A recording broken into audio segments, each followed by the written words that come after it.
लकल हम्द या अल्लाह अस्सलातु वस्सलामु अलैका या रसूल अल्लाह अम्मा बाद। सिलसिला है हमारे नाज़रीन के किए हुए सवालों के जवाब देने का। ख्याल रहे कि हमारे नाज़रीन हमारे चैनल के वीडियोस के कमेंट्स में अपने सवालात को लिखते हैं। हम उनके सवालों के जवाबात कुरान और हदीस और दीगर किताबों के हवालों से पेश करने की सआदतें हासिल करते हैं।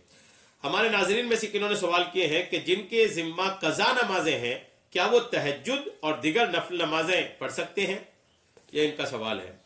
जवाब पेश करूं इससे पहले दीगर नाज़रीन और सामीन से अर्ज है कि अगर आपका भी कोई सवाल है तो आप अपने सवाल को हमारे चैनल के किसी भी वीडियो के कमेंट्स में लिखिए। आपका सवाल हम तक पहुंचेगा।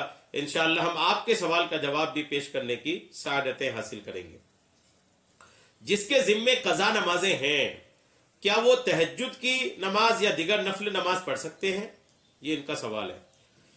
याद रखिएगा कि नमाजें अगर आपके ऊपर कज़ा हैं तो ये आपकी जिम्मेदारी है कि आप उसको अदा करें जी। और कज़ा नमाज आपके जिम्मे में रहते हुए कोई नफल नमाजें जो है वो नहीं होती, नफल नमाजें कबूल नहीं होती। तहज्जुद भी उसी लाइन में है। तहज्जुद भी चूंकि नफली है तो अगर कज़ा नमाजें आपके जिम्मे हैं तो नफल नमाजें कबूल नहीं होती। तो अब ऐसे वक्त में क्या करें?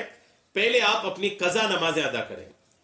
कज़ा नमाजें अपनी अदा करें। और तहज्जुद के वक्त, चूंकि एक बड़ी तादाद है जिनको तहज्जुद के वक्त से भी मोहब्बत है, तहज्जुद के वक्त उठना भी कई लोगों को बहुत प्यारा लगता है। तहज्जुद के उठने का, तहज्जुद के वक्त जो उठने का मजा है और उस वक्त अल्लाह की इबादत करने का जो लुत्फ है ना, ये अल्हम्दुलिल्लाह अपने आप में एक हैसियत रखती है और अपने आप में एक शान रखती है। तो अगर किसी को तहज्जुद में उठने के मजे लेना है तो तहज्जुद में उठते ही रहे, उस वक्त उठते रहे, लेकिन उस वक्त उठ करके आप अपनी पिछली कज़ा नमाजें पढ़ते रहा करें। अब पिछली कज़ा नमाजें भी हो जाएंगी और तहज्जुद का जो वक्त है उस वक्त की फजीलत तो आपको मिल जाएगी। उस वक्त का, चूंकि उस वक्त जो तहज्जुद का वक्त है सो के उठ के नमाज पढ़ने का है, खासकर जब सब सो रहे हैं उस वक्त जो नमाज पढ़ने का है। और रात के एक हिस्से में जो अल्लाह तबारक व तआला की तरफ से बंदों को कहा जाता है कि है कोई मांगने वाला, है कोई चाहने वाला, है कोई साइल, है कोई मोहताज जिसको मैं अता करूं, तो वो वक्त भी आपको मिल जाएगा। तो तहज्जुद के वक्त उठा करें, लेकिन उस वक्त अपनी पिछली कज़ा नमाजें पढ़ा करें। और नमाजों में भी कज़ा नमाजें पढ़ा करें।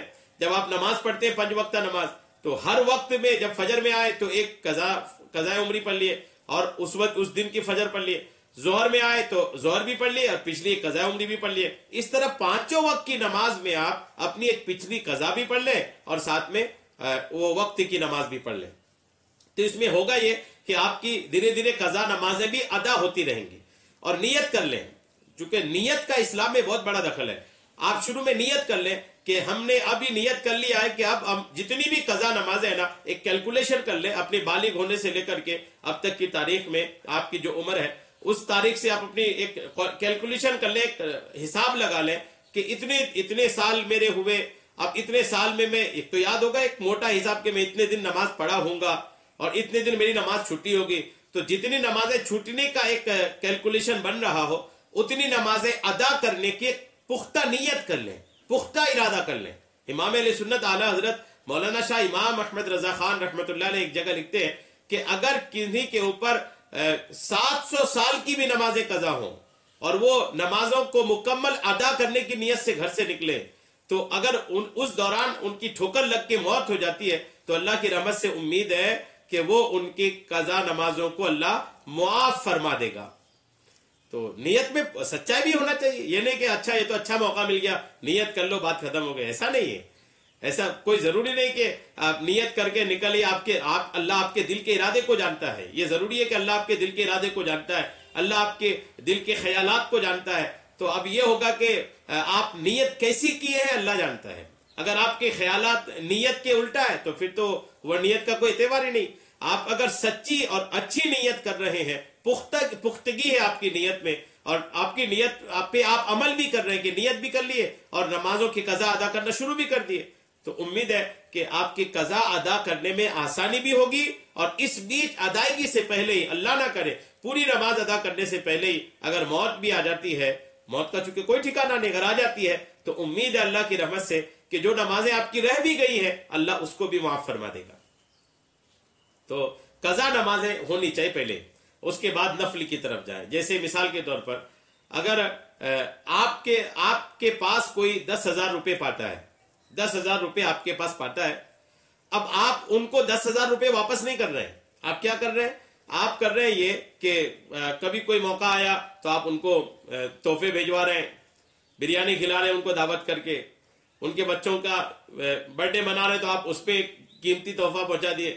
تو یہ اس کو کیا بولیں گے آپ؟ 10,000 جو ان کا قرضہ ہے وہ نہ دے کر کے ان کو تحفے گفٹ پیش کرنا, یہ کوئی مناسب ہے؟ ہرگز مناسب نہیں, ہرگز عقل مندی کا کام نہیں. عقل مندی یہ ہے کہ پہلے جو ذمے میں ہے, تحفہ ذمے میں نہیں ہے, آپ نہیں بھی دو گے تحفہ تو چلے گا, لیکن قرضہ جو ہے وہ ذمے میں ہے. اگر آپ نے قرضہ نہیں دیا تو نہیں چلے گا, آپ قرضہ دینا پڑے گا. آپ کتنوں تحفے کیوں نہ پیش کر دیں, قرضہ آپ کے اوپر باقی رہے گا, قرضہ آپ کا ہٹے گا نہیں. اور ویسے ہی فرض نمازیں جو ہے, یہ فرض نمازیں آدمی کے اوپر بطور ذمہ ہے, اللہ کی طرف سے قرضہ ہیں یہ, تو پہلے ان کو ادا کرنے کی کوشش کرنی ہے. اور جب یہ ادا ہو جائیں تو پھر جو تحفے ہیں نفل اس کی طرف جائیں. تو پہلے قضا نمازیں ہیں, اس کے بعد دیگر نمازیں ہیں. یہ اس لیے تہجد کی نفل نماز بھی چونکہ نفل ہے تو تہجد سے پہلے آپ قضائے عمری ادا کریں. اور میں نے جو مشورہ دیا کہ آپ تہجد میں اٹھنا بند نہ کریں, تہجد میں اٹھیں لیکن اس وقت بھی قضائے عمری پڑھیں. امید ہے میری بات آپ کو سمجھ میں آ گئی ہوگی. اللہ تبارک تعالی ہم سب کو سننے سے کہیں زیادہ عمل کی توفیق عطا فرمائے. آمین بجاہ النبی الامین صلی اللہ تعالی علیہ وسلم.